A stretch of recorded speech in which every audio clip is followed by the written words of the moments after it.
चढ़ल जवानी छोहे बड़ो बनाइले तबे सूरतिया खिलतोगे। चढ़ल जवानी छोहे बड़ो बनाइले तबे सूरतिया खिलतोगे। भोला बाबा के छोड़ी जलवा चढ़ावेंगे नीमन भातार तोरा मिलतोगे। भोला बाबा के छोड़ी जलवा चढ़ावेंगे नीमन भातार तोरा मिलतोगे।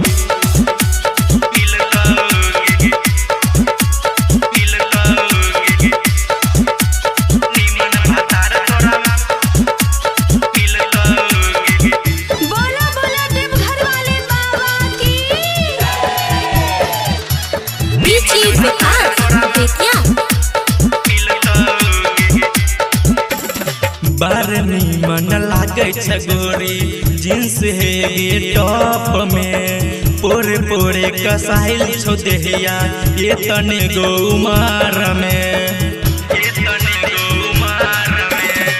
बारनी मन लागे गोरी जींस है टॉप में पोरे पोरे कसाइल छो देहिया ये तने गो उमार में। छेना के रसनियन गारे गे गोरी भाई के टॉप सीना गिला भेगे। छेना के रसनियन गारे गे गोरी भाई के टॉप सीना गिला भेगे। भोला बाबा के छोड़ी जलवा चढ़ावेंगे नीमन भातार तोरा मिलतोगे। भोला बाबा के छोड़ी जलवा चढ़ावेंगे नीमन भातार तोरा मिलतोगे।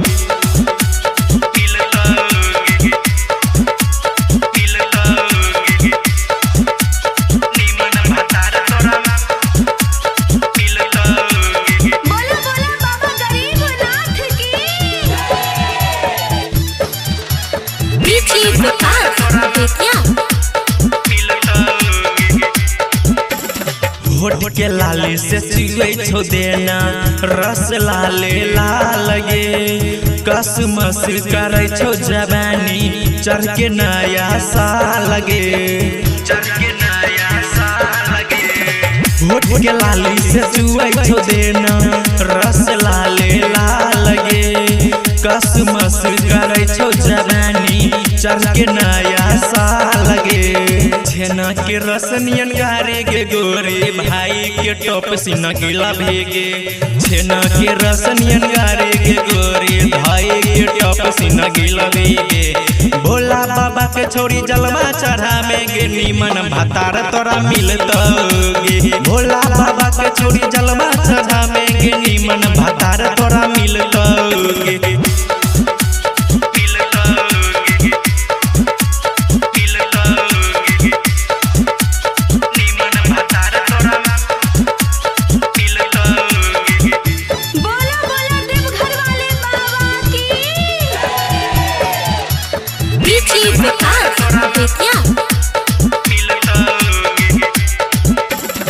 पहले पहले कके सुमारी करी है दिल से पुकार गे। सैया सक में सैया तोहर दे तो यतना प्यार गे। पहले पहले कके सुमारी करी है दिल से पुकार गे। सैया सक में सैया तोहर दे तो यतना प्यार गे। छौरा संतोषवा के सैया बनाए और सूरतिया खिलतोगे। छौरा संतोषवा के सैया बनाए और सूरतिया खिलतोगे। भोला बाबा के छोड़ी जलवा चढ़ावेंगे नीमन भातार तोरा मिलतोगे। भोला बाबा के छोड़ी जलवा चढ़ावेंगे नीमन भातार तोरा मिलतोगे। Virat music digital recording studio Yamuna Nagar Jagadhri.